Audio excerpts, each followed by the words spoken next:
Ryan McCaffrey with IGN here, and today I want to share my first hands-on impressions of the Xbox Series X. This video will cover general impressions of the box itself and the controller, along with the performance of backwards compatible Xbox One and Xbox 360 games, as well as the quick resume feature that lets you quickly jump from one active game to another. I'll be covering new and Series X optimized games, as well as overall impressions of the Xbox Series X in future videos.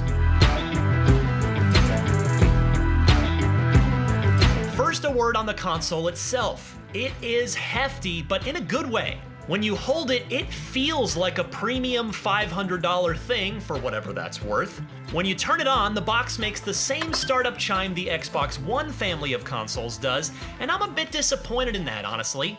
I get the consistency, but I'd have liked a new sound. Anyway, while I'm speaking subjectively, I think the Series X also looks very nice in its vertical orientation.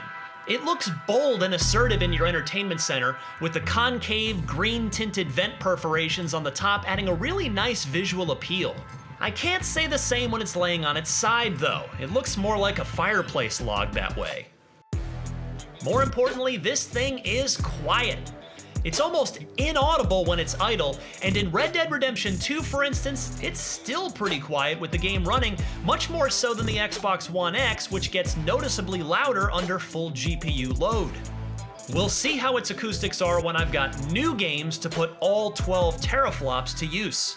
It also boots up from an always-on state almost instantly and obviously faster than the Xbox One X. Cold Boot 2 is also a lot quicker than the One X, taking about 10 to 12 seconds compared to almost a minute for the Xbox One X.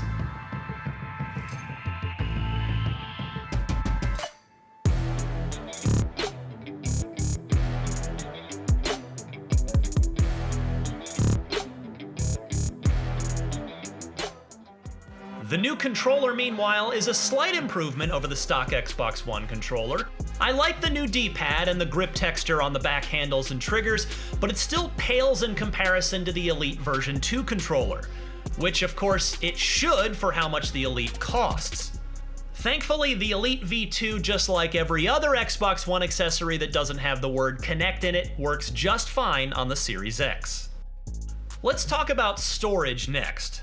It's no secret that game installation sizes are only getting larger, and monthly ISP bandwidth caps are a concern for many gamers, so you'll need to use the Series X's 1 terabyte wisely. To be clear, it's 802 gigabytes of usable space after OS and system files.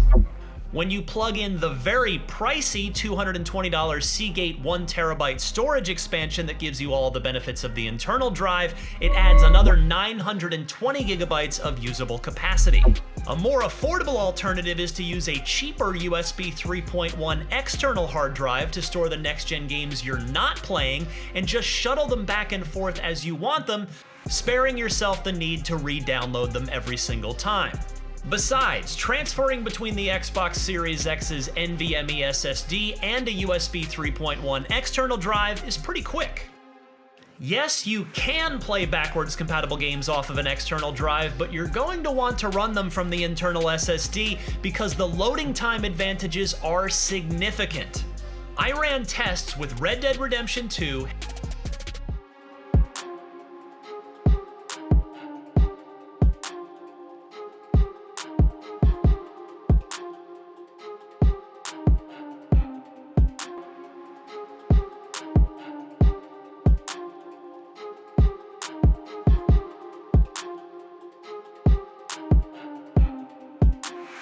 Halo 5, Control,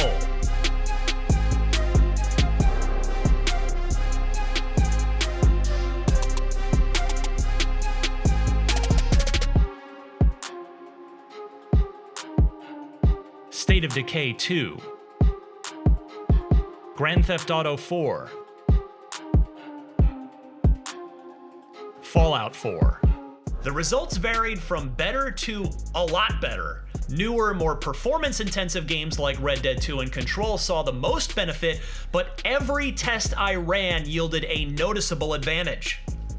Furthermore, I tried out Quick Resume, and Microsoft wasn't kidding around. It works.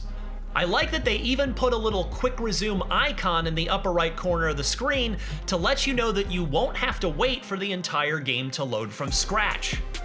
But if you're watching this thinking, that's not that quick, allow me to show you an attempt to jump between this same group of games on the Xbox One.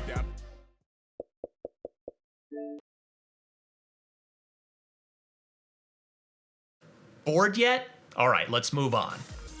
In conclusion, though I'm still waiting to play a proper next-gen game that takes full advantage of the Xbox Series X, it's clear that your back catalog will get a boost from the new console regardless of whether or not your favorite game has received any specific Series X optimizations. In fact, the SSD spoils you pretty quickly. I already never want to see my Xbox One X ever again. For more hands-on impressions of the Xbox Series X in the coming days and weeks, stay tuned to IGN.